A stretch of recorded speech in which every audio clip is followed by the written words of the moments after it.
Okay, hey everybody! Hopefully you can see me. And today I am doing my series on blocking sweaters.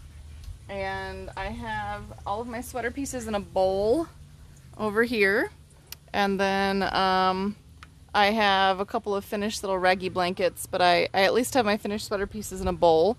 And then I have blocking mats, and I have some T-pins, and I've got all my little pieces all laid out. So give me just a minute to talk to you. Let's see, what do I need to tell you? Slow Yarn Crawl still going on. We have a giveaway going on for 5 passports. You just have to look up the Slow Yarn Crawl Facebook or Instagram account and go like or comment or tag somebody or share on the post on either Facebook or Instagram. We're going to pull 5 names August 7th and give away 5 passports because we can. And there's still a whole month left from August 7th to September 7th where you can couch crawl or crawl in person. So plenty of time to get in on this still. Let's see, we've got clearance still going on. We have brand new stuff that came in at Black Sheep Fiber Emporium, which is fabulous. And yeah, all right, so I'm going to talk to you guys and get started on the blocking. So just going to put this down here now. Hopefully this is on my mat. Oh, it's not quite on my mat. So I'm really sorry. I have to adjust you just a little bit. Just a little bit so that you're more on the mat. There we go. So I actually have pieces of, this is my Madge cardigan, and this is, I'll put it out here. This is a sweater that I did in pieces, that I designed in pieces specifically for a club that I did a couple of years ago. And Nikki actually knit these for me. And, ooh, and this is really cool. Look, you can see how red my water is. So there clearly, see how red my water is? You can clearly see that I have some dye exhaust going on. But all I did was soak it, just like I do with most of my blocking.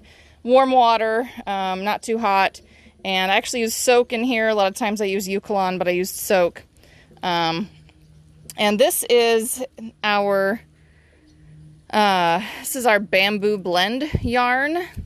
It's beautiful stuff. And now the name escapes me. That's terrible. I can't think of what this is called. And we sell this. We sell this beautiful stuff. Oh, Tina. What is this called? Hang on. This is Kokomo Yarns Guilin. That's what it's called. And it's 45% bamboo, 40% wool, and 15% nylon. It's 224 yards to a skein, and so it doesn't take a lot to make a sweater. Great. I mean, it's got this beautiful hand, which you can't really see right now, but it's got a beautiful hand. And I told Nikki, oh, you just knit the body, and I'll go ahead and put the pieces together. And then this poor thing has sat, just like sat. And I've done nothing with it, and I've needed to for, like, I don't know, 3 years, 4 years, quite a while. So anyway, today, finally, we're going to get this out and get it blocked. So once all of my pieces have soaked long enough, and these have been soaking for over an hour, and with this bamboo wool nylon blend, that's more than enough. You can soak them longer, especially if you have a wool yarn, but it's totally up to you. So all I'm going to do is just kind of squeeze these out. See if I can get...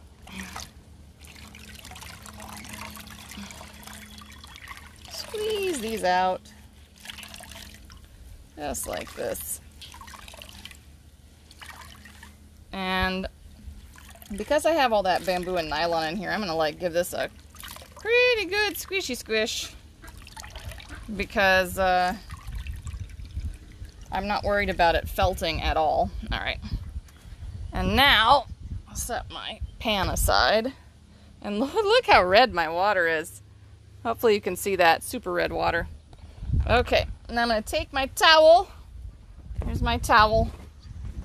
I think this is the same one I used last time. And I'm just gonna take my pieces, and this is my back with both of my front pieces attached because Nikki did did leave that for me. And I'm just going to take those and start rolling it up. And I'm going to take a sleeve piece, and I'm not trying to be super precise here. I'm just going to roll them in, and another sleeve piece, and roll them in. And this part is all about laying out your sweater and blocking your sweater. And let me pull up Facebook and just make sure that I'm not missing anyone's comments or questions. I am trying to pay attention as we go along. Now, usually I would stand on my towel, but for the purposes of our video, I'm just going to sort of squish this. Again, I'm not really worried about felting it with all of that bamboo and the nylon in there. Okay. There we go. Good. Okay. Here's all of my lovely, lovely pieces. Oh, look, I can hear myself. Oh, that's interesting. Okay. Let's see if I can get it to turn. All right, so there we go. There's all my pieces. So this is my back and my fronts. So Nikki went ahead and just actually, yeah, she just seamed that together. So she did that little bit for me, which is great. She didn't have to do that, but that's okay. So I want to put that aside. And then here are my sleeves of those. And I want to get my towel out of the way. All right. So I actually want to do my sleeves second. So I'm just going to take my sleeves and another mat, and I'm just going to set them kind of over here to the side. And let's see. Okay, good. Got the mats. All right, now because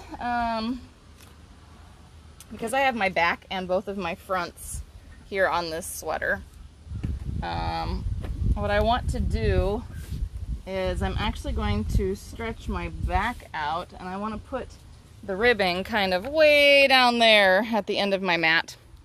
And then I'm going to take my front pieces and sort of wiggle them around and figure out what they look like. And I may need to attach a third mat to this one.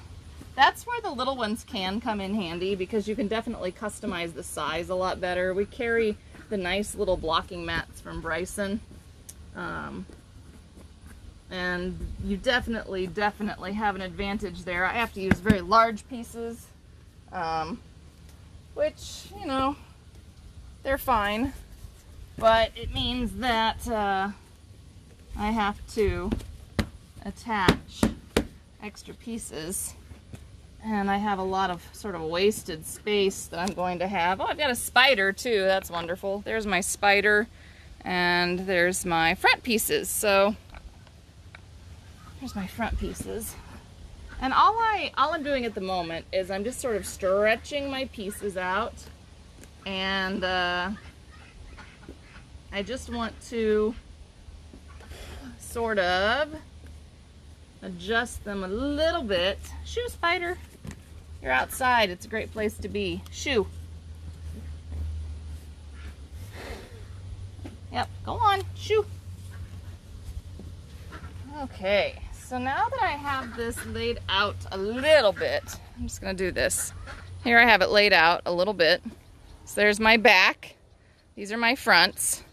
So what I need to do is I need to figure out now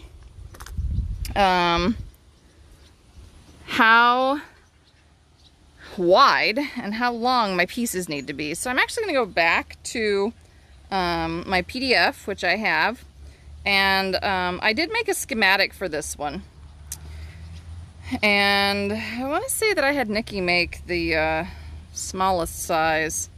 I'll have to double check with her, but I'm pretty sure this is the smallest size. It's either a 30 or might be the 34 inch. I'll have to double check.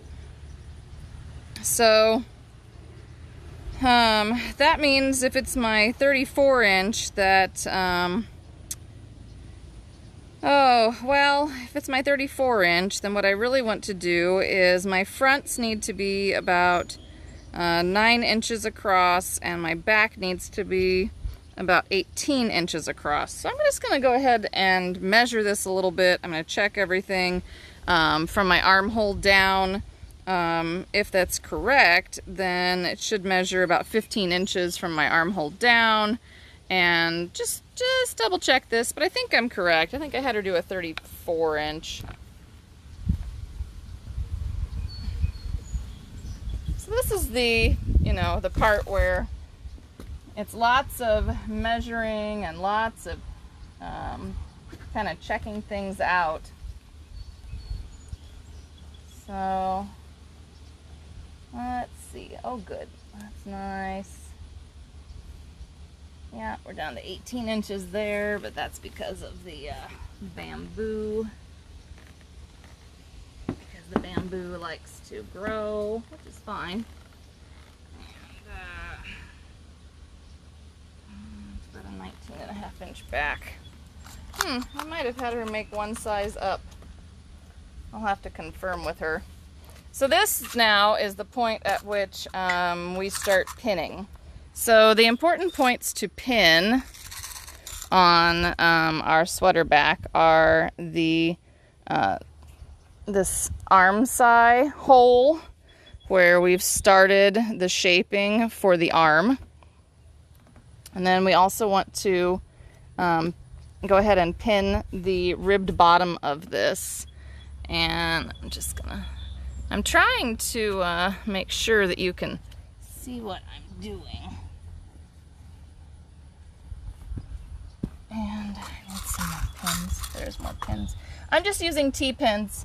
As we've discussed before, the important part of your pin is that it needs to be a stainless steel, because you do not want your pins to rust in your garment while you are blocking it. So I am just sort of taking my pins and very gently pinning out my edges, very gently.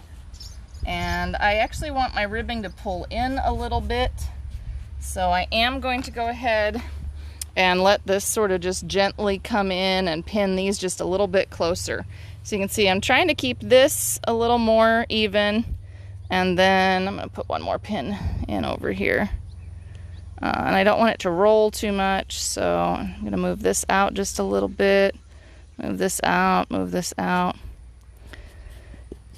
Okay, and then we're just going to take these pins and we're just going to place them in that bottom. And then what I'll do is I'll go ahead and I'll take my tape measure and I'll measure across and see if I'm kind of equal from point to point to point down the back. And then I'm going to come up here and look at my fronts, and I'm going to do the same thing. So with those fronts, there's several points of interest along here, things that I want to make sure have been laid out and pinned.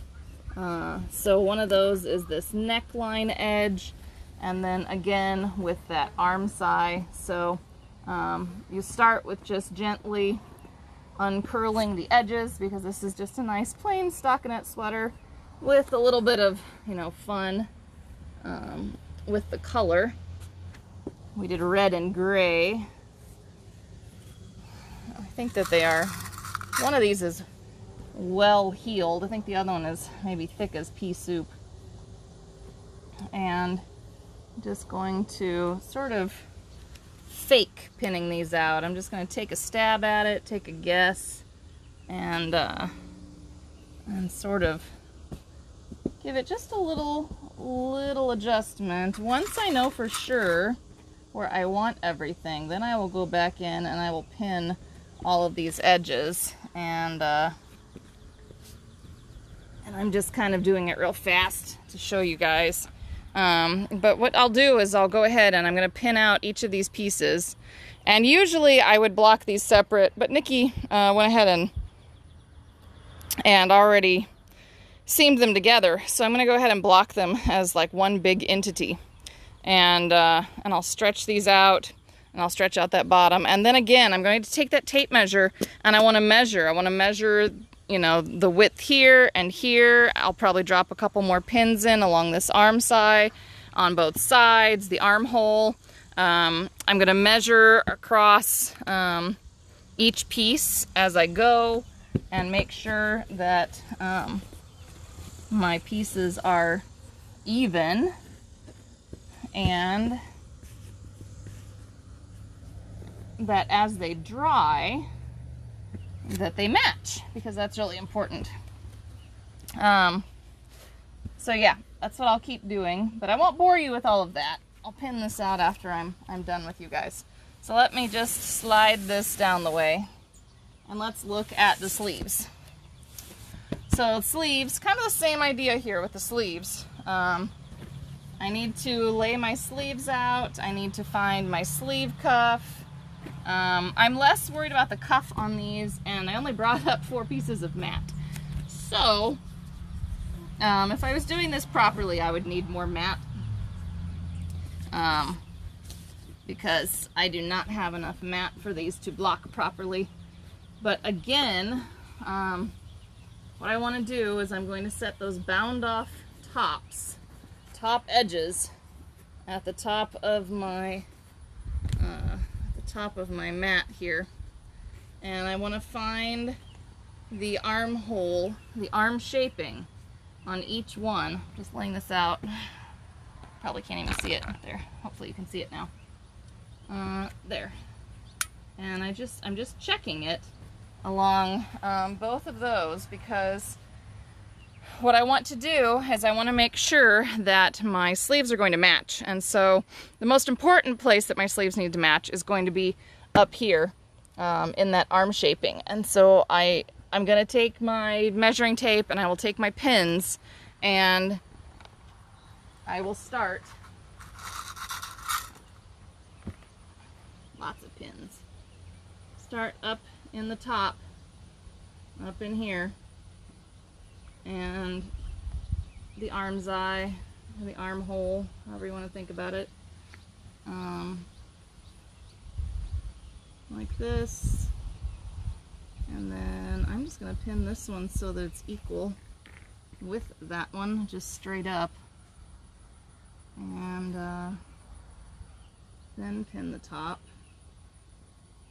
just like this. Okay, and then I'm just going to repeat this and keep checking it with my tape measure as I go. So I'll use my tape measure and just make sure that I have it stretched. So that one's like at 11.5 and this one's 12.5. So this one's too wide in comparison. So I'm going to take it in a little bit, make it a little bit longer. And it will be somewhat forgiving, because as you go along you can adjust it. But it's really important to make sure that you are using your measuring tape and that you are checking the width as you go along in various places, because you want to make sure that your pieces match.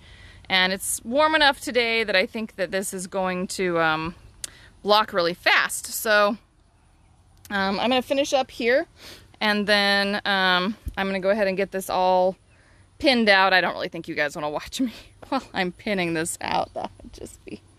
I pinned a little bit of it. We talked about the important points. I hate to bore you. Not that anybody's watching, but that's okay. So let's see, what can I talk about? All right, real fast. So I'm making more raggy blankets. So this is another one that I made because, again, I'm just kind of using up my flannel stash. And hopefully you can see that.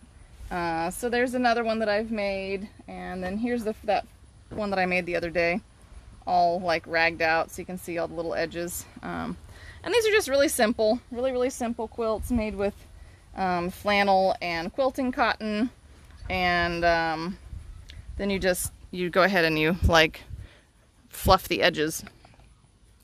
So really easy there. And you might recognize this as my Bago knit along. I think I've made it through 9 repeats now, something like that. So there it is as it's coming along. This one will be fun to block too. Maybe I'll block that one live as well. But yeah, there it is. Lovely in its Nova Scotia glory. And I love the lace on this. It's so pretty. It's coming out really nice. But I don't have a ton of time to work on it still. Because, you know, Ina. Demanding Ina. But look at this. Look at these. I love these triple yarn overs. They make these great big holes along the edge. So fun. And this is going to block and open up so big. It's going to open up so big. It'll be so awesome. So, alrighty. There. We've done just a little primer so that we can get ready to seam our sweater together. So Wednesday, this will definitely be dry. This will be dry tonight, honestly. It'll probably be dry in like 2 hours. It's pretty hot and nice out, so it should dry really fast. So Wednesday, we'll take our pieces and I'll talk about how to match the pieces and what to start with first in terms of seaming and any special considerations you might have. And then I'll talk about what's the best stitch to use and when, and how to ease things in if things don't fit quite right. So yeah, Wednesday, look forward to the next section on putting your sweater together.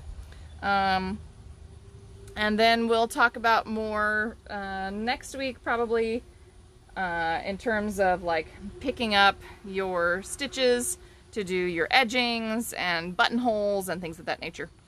So until next time, as always, stay safe, stay healthy, stay crafting, take care of yourselves, wear your masks. Don't forget to like our Facebook page, the Black Sheep Fiber Emporium Facebook page, and follow our YouTube channel so that you always see our videos when we're doing them and you get notifications. Don't forget we have the clearance sale going on, so make sure that you're visiting that blacksheepfiberemporium.com. And if you're watching this video and you made it to the end, if you use the code FREESHEEP, F-R-E-E-S-H-E-E-P, then you will get free shipping. Little bonus from Kelly today. And that will work, well, let's see, I'll make it work all the way through, let's say, maybe August 15th. So, just a little something from me to you. Anyway, stay safe, and I will see you on Wednesday. Bye.